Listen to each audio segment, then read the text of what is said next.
नमस्कार दोस्तों, चलिए जान लेते हैं उत्तर प्रदेश के सभी 75 जिलों की आज की ताजा बड़ी और महत्वपूर्ण खबरों को। लेकिन उससे पहले वीडियो को लाइक कमेंट जरूर करें और साथ ही ये भी बताएं कि आप इस वीडियो को किस जिले, शहर या गांव से देख रहे हैं। दिल्ली बॉम्ब ब्लास्ट को लेकर उत्तर प्रदेश समेत पूरे देश भर में हाई अलर्ट, पुलिस प्रशासन को दिए गए सख्त निर्देश। बिहार विधानसभा चुनाव के एग्जिट पोल में एनडीए की बढ़त के संकेत मिले। 16 एजेंसियों के पोल ऑफ पोल्स में एनडीए को 154 सीटें मिलने का अनुमान। महागठबंधन इंडिया 83 सीटों पर सिमटता दिख रहा है, जबकि अन्य के खाते में 5 सीटें जा सकती हैं। किसान भाइयों के लिए बड़ी खुशखबरी, पीएम किसान सम्मान निधि योजना की 21वीं किस्त जल्द होगी जारी। प्रधानमंत्री किसान सम्मान निधि योजना की 21वीं किस्त नवंबर 2025 के दूसरे या तीसरे सप्ताह में जारी होने की संभावना है। सरकार ने ई-केवाईसी पूरे करने पर जोर दिया है। जिन किसानों की जानकारी सही है उन्हें राशि सीधे खाते में मिलेगी। लाभार्थी सूची और भुगतान स्थिति वेबसाइट पर देखी जा सकती है। दिल्ली सहारनपुर देहरादून राजमार्ग पर लगेंगे सोलर पैनल, एनएचएआई ने समझौते पर किए हस्ताक्षर। दिल्ली सहारनपुर देहरादून राजमार्ग पर सौर ऊर्जा संयंत्र स्थापित करने के लिए एसईसीआई और एनएचएआई ने समझौता किया। इस परियोजना का उद्देश्य नवीनीकरण ऊर्जा को बढ़ावा देना और राजमार्ग इंफ्रास्ट्रक्चर को ऊर्जा प्रदान करना है और कार्बन उत्सर्जन को कम करना। पहले चरण में दिल्ली बाग के एलिवेटेड हिस्से पर सौर संयंत्र लगेंगे। ये समझौता सरकार की पर्यावरण के प्रति प्रतिबद्धता को दर्शाता है। यूआईडीआई ने आधार यूजर्स को दिया मजबूत सुरक्षा अपडेट, बढ़ेगी डेटा सेफ्टी। यूआईडीआई ने आधार डेटा वोल्ट की व्यवस्था लागू की है, जिसमें आधार नंबर को ई-केवाईसी जानकारी इनक्रिप्ट कर सुरक्षित रखी जाएगी, जिसमें डेटा लीक, पहचान चोरी का खतरा कम होता है। बजाज लाइफ ने लॉन्च किया वैल्यू इंडेक्स फंड, 16 नवंबर तक निवेश का मौका।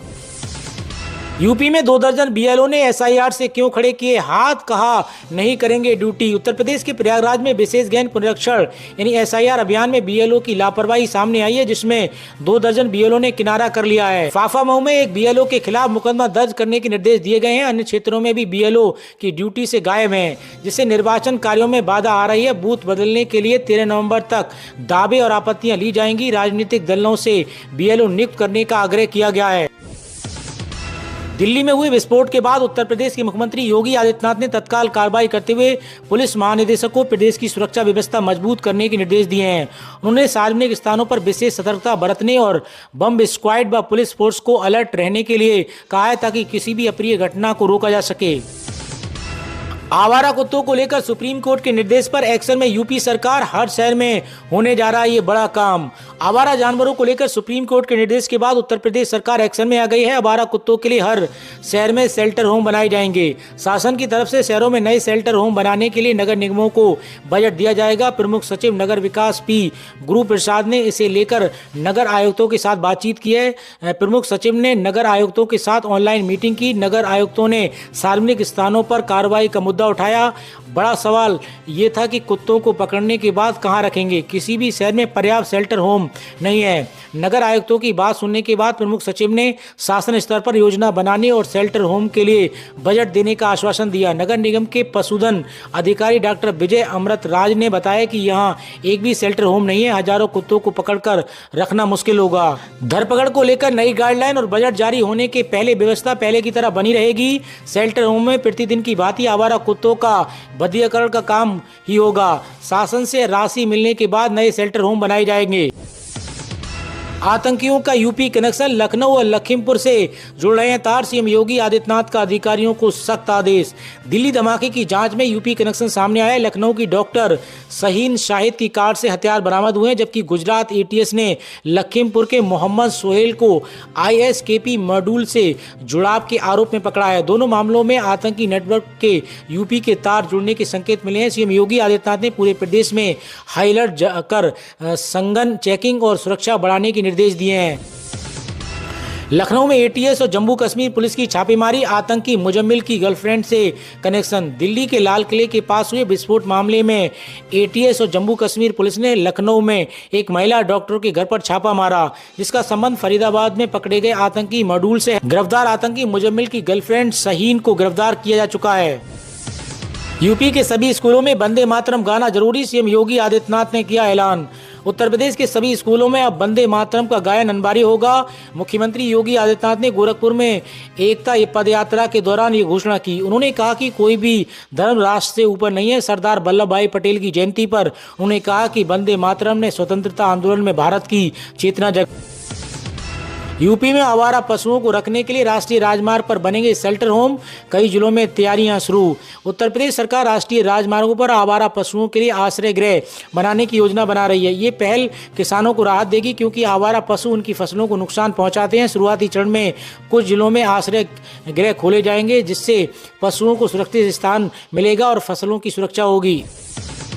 यूपी में ईबी टैक्स फ्री और सब्सिडी भी। 10 लाख की कार खरीदते ही 90,000 रुपये का फायदा, हर साल 30,000 की बचत। उत्तर प्रदेश में अब इलेक्ट्रिक व्हीकल खरीदना और भी सस्ता हो गया है। खरीदारों को अब रोड टैक्स और रजिस्ट्रेशन फीस जमा नहीं करनी होगी। परिवहन विभाग ने अपने पोर्टल में संशोधन कर इस छूट को तत्काल लागू कर दिया। ये राहत 13 अक्टूबर 2027 तक जारी रहेगी।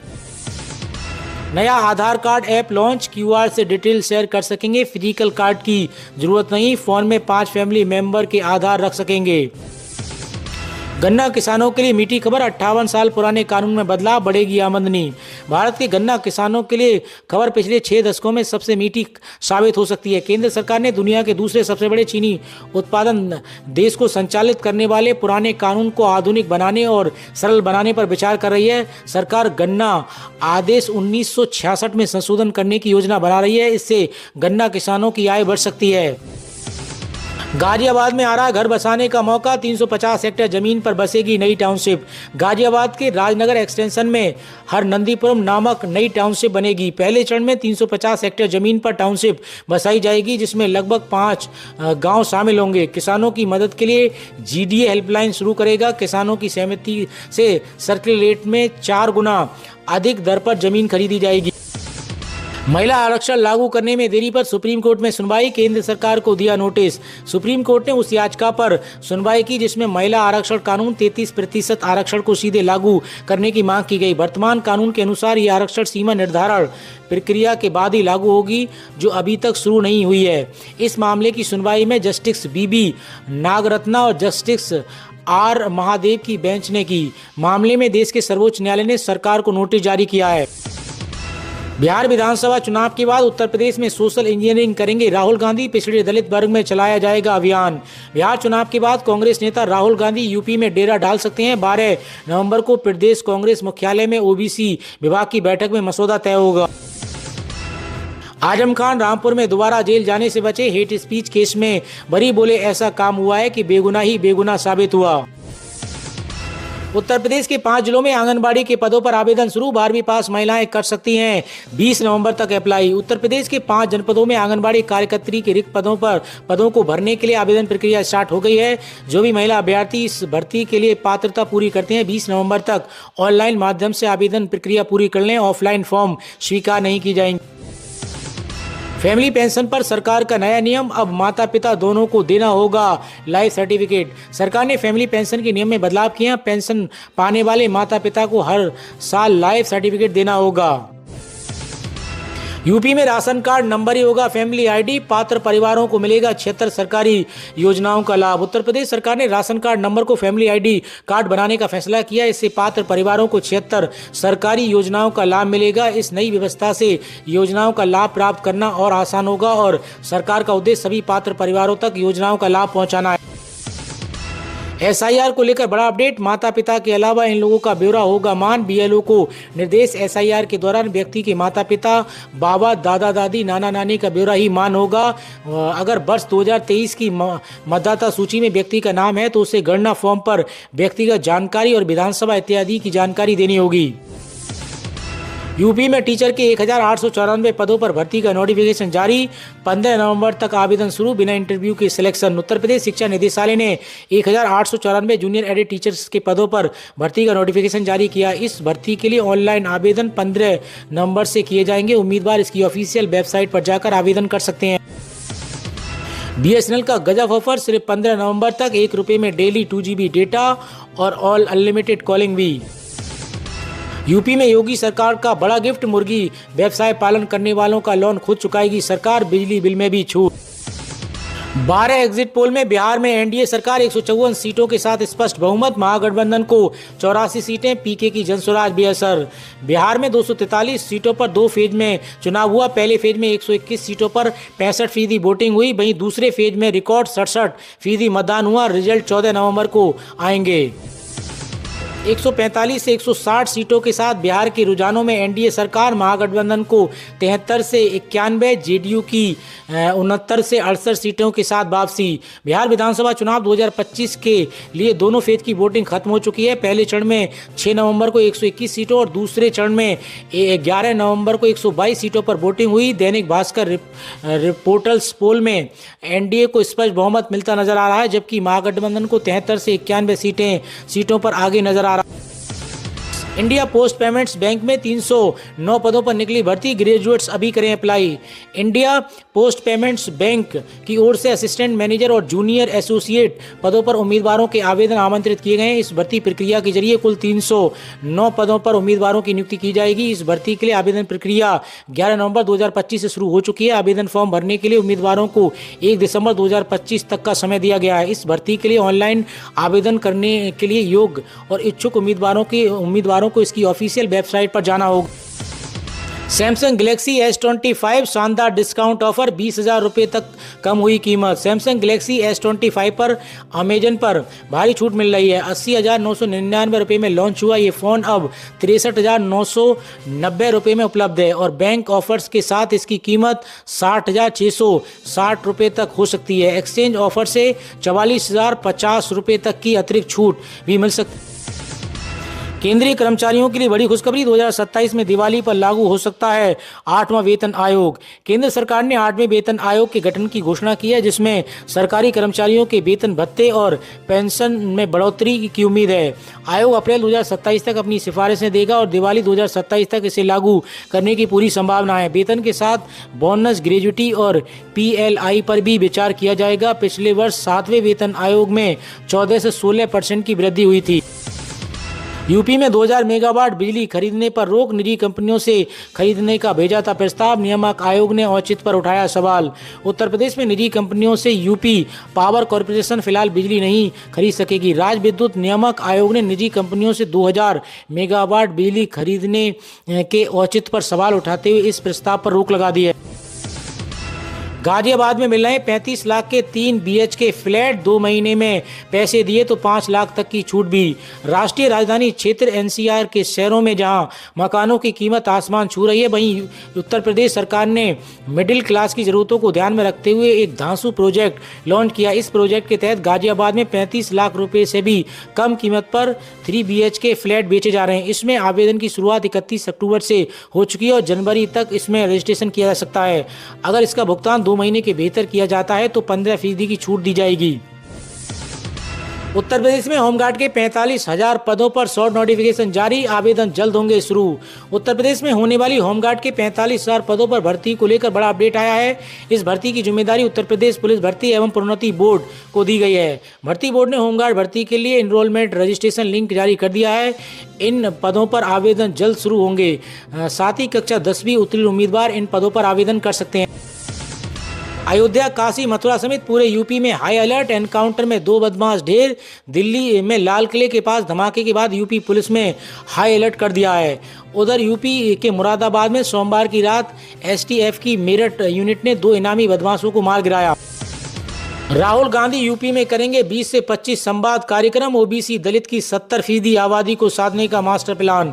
बिहार विधानसभा चुनाव अब समाप्त हो चुका है। कांग्रेस अब अपना पूरा फोकस उत्तर प्रदेश में बढ़ा दिया है। अगले कुछ महीनों में उत्तर प्रदेश में राहुल गांधी के करीब 20 से 25 संवाद कार्यक्रम की रूपरेखा तय की जा रही है। राहुल गांधी की कोशिश इन संवाद कार्यक्रमों के जरिए प्रदेश की 20% दलित और 50% ओबीसी आबादी को साधने की है। यूपी में विधानसभा चुनाव के 427 दिन पहले ही गड़बड़ी में जुटी सरकार, अखिलेश यादव ने योगी सरकार पर बोला हमला। समाजवादी पार्टी के राष्ट्रीय अध्यक्ष अखिलेश यादव ने योगी सरकार पर विधानसभा चुनाव से पहले गड़बड़ी करने का आरोप लगाया। उन्होंने कहा कि सरकार मतदाताओं को प्रभावित करने के लिए गलत तरीके से अपना रही है और विकास के नाम पर झूठे वादे कर रही है। अखिलेश यादव ने जनता से सरकार की सच्चाई को पहचानने की अपील। सोना 1,688 रुपये से बढ़कर 1.24 लाख प्रति 10 ग्राम हुआ। 2 दिन में 4,029 रुपये महंगा हुआ। वहीं चांदी आज 3,117 रुपये से बढ़कर 1.55 लाख किलो बिक रही है। सोने चांदी के दाम में आज बढ़त है। India Boolean and jewellers association के अनुसार 10 ग्राम सोना 1,688 रुपये से बढ़कर 1,24,129 रुपये पर पहुंच गया। इससे पहले सोने की कीमत 1,22,441 रुपये प्रति 10 ग्राम थी। सिर्फ 2 कारोबारी दिनों में ये 4,029 रुपये बढ़ चुकी है। बीते शुक्रवार को ये 1,20,100 रुपये पर था। वहीं चांदी 3,117 रुपये से बढ़कर 1,54,760 रुपये प्रति किलोग्राम पर पहुंच गई। इससे पहले इसकी कीमत 1,51,643 रुपये प्रति किलोग्राम थी। 17 अक्टूबर को सोने ने 1,30,874 रुपये और 14 अक्टूबर को चांदी ने 1,78,100 रुपये का ऑल टाइम हाई बनाया था। हेमा मालिनी बोली, धर्मजी की सेहत में सुधार हो रहा है। निधन की झूठी खबरें फैलाई। एक्टर धर्मेंद्र की तबीयत बिगड़ने पर उन्हें मुंबई के ब्रीच कैंडी अस्पताल में भर्ती कराया गया। उनके निधन की खबरें भी आईं। हालांकि इसी बीच मंगलवार सुबह 9:30 पर पत्नी और सांसद हेमा मालिनी ने व्हाट्सएप पर स्टेटस लगाया। उन्होंने कहा कि धर्मजी के बारे में झूठी खबरें फैलाई गई हैं। उनकी सेहत में सुधार हो रहा है। मुंबई के ब्रीच कैंडी अस्पताल में उनका इलाज चल रहा है। तो दोस्तों, उत्तर प्रदेश से जुड़ी आज की खबरों में इतना ही। और अधिक खबरें जानने के लिए आप यूपी न्यूज़ 92 के साथ जुड़े रहिए।